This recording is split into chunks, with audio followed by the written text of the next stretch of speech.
Apa itu virus komputer dan bagaimana cara kerjanya? Tahu saat seseorang berkata komputer saya kena virus? Itu bukan penyakit manusia, tetapi efeknya mirip. Perangkat lunak berbahaya masuk ke sistem, bersembunyi, dan mencoba menginfeksi aplikasi serta file, membuat komputer menjadi target yang rentan. Saya akan menjelaskan apa itu virus komputer dan bagaimana cara kerjanya, dengan cara mudah dipahami.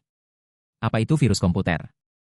Virus komputer adalah program yang dirancang untuk menyebabkan kerusakan atau kekacauan pada perangkat Anda. Ia bekerja seperti parasit, menempel pada program atau file yang sah, dan saat program tersebut dijalankan, virus hidup, menyalin kodenya sendiri, dan mulai menginfeksi lebih banyak bagian sistem. Mirip dengan virus biologis karena hal itu, ia membutuhkan inang untuk berkembang biak dan terus menyebar.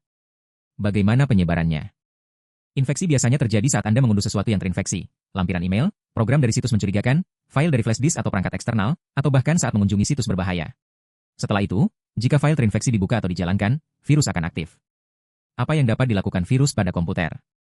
Setelah terpasang, virus dapat menyebabkan berbagai masalah. Menyalin diri dan menginfeksi file atau program lain. Merusak atau menghapus data penting, mengorupsi file. Membuat komputer lambat, hang, atau bertingkah aneh. Mencuri informasi pribadi, kata sandi, data ban, file pribadi. Terkadang memungkinkan penjahat mengendalikan komputer dari jarak jauh. Jenis-jenis virus, lebih dari satu penyusup. Ada berbagai kategori virus, masing-masing memiliki cara kerja berbeda. Contoh yang umum. Virus file eksekusi, menginfeksi program yang Anda jalankan. Virus boot, memasang diri di sektor boot sistem dan menyerang bahkan sebelum sistem selesai memuat. Virus script macro, bersembunyi dalam dokumen atau skrip, aktif saat file dibuka. Ransomware, mengenkripsi file dan meminta tebusan.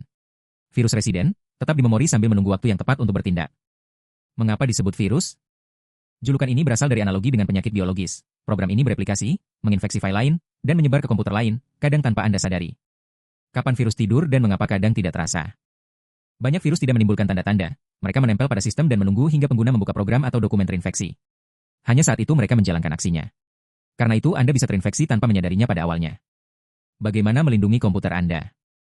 Untuk menghindari masalah, ikuti beberapa praktik aman. Gunakan perangkat lunak antivirus yang bagus dan selalu diperbarui. Hindari mengunduh program dari situs tidak dikenal atau membuka lampiran email mencurigakan. Hati-hati saat menggunakan flash disk atau media eksternal, bisa saja terinfeksi. Selalu perbarui sistem operasi dan program, karena pembaruan biasanya memperbaiki celah yang dimanfaatkan virus. Ringkasan, mengapa memahami virus penting? Mengetahui apa itu virus komputer dan bagaimana ia bekerja membantu Anda melihat bahwa ancaman itu nyata, bukan hanya risiko jauh. Saat Anda memahami bagaimana ia masuk dan apa yang bisa dilakukan, lebih mudah menghindari masalah serius, melindungi data, dan menggunakan komputer dengan tenang. Ingin tahu cara mendeteksi apakah komputer Anda sudah terinfeksi? Saya bisa menunjukkan itu juga.